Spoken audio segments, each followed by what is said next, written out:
le Panzerkraftwagen Herald 17 type EV4.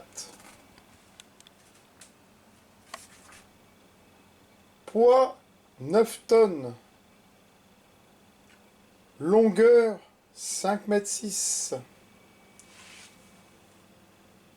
Hauteur 3 mètres.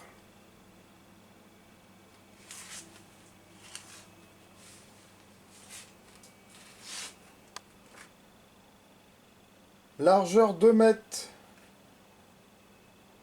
Moteur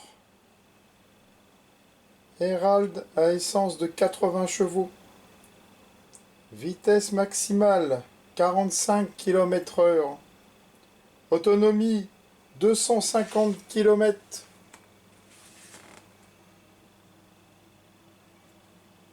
Blindage 5 à 7 mm.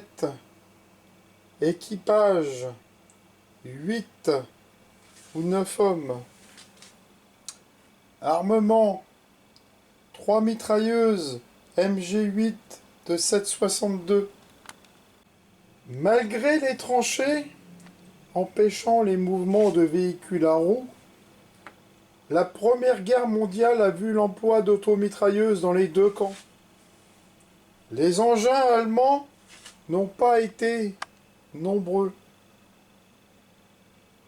mais certains préfiguraient les véhicules de la Seconde Guerre mondiale.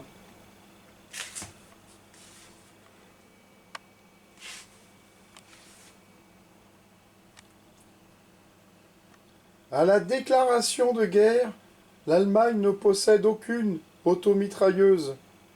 Cependant, l'état-major est impressionné par les performances des véhicules blindés alliés rencontrés en Belgique. En conséquence, il ordonne à 3 firmes automobiles de construire chacun un prototype.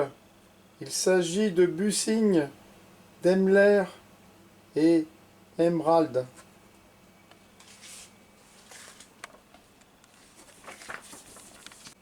L'emploi des automitrailleuses. Les prototypes des 3 firmes sont ainsi que 2 véhicules improvisés sont regroupés dans une unité spéciale. Au début de l'année 1916, elle est envoyée sur le front ouest dans le secteur de Verdun.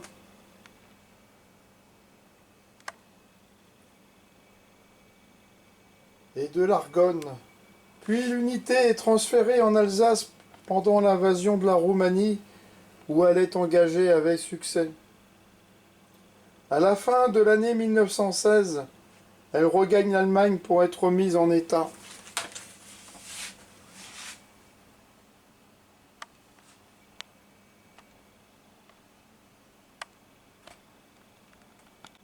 Sur le Panzerkraftwagen Herald 17, un émetteur-récepteur radio avec une longue antenne extensible est monté à bord.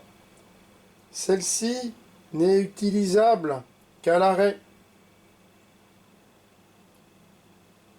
Et les équipages ne l'aiment pas, car elle prend beaucoup de place à l'intérieur.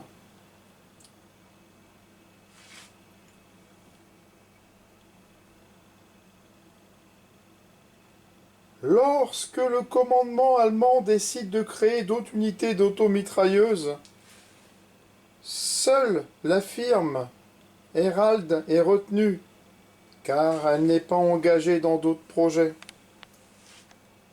12 Panzerkraftwagen Herald 17 sont commandés au début de l'année pour former 5 petites unités appelées Panzerkraftwagen MG ZUG 2, 3, 4, 5, 6.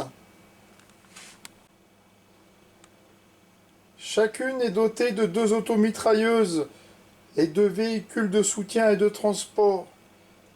À la fin de l'année 1917, 20 autres modèles sont commandés,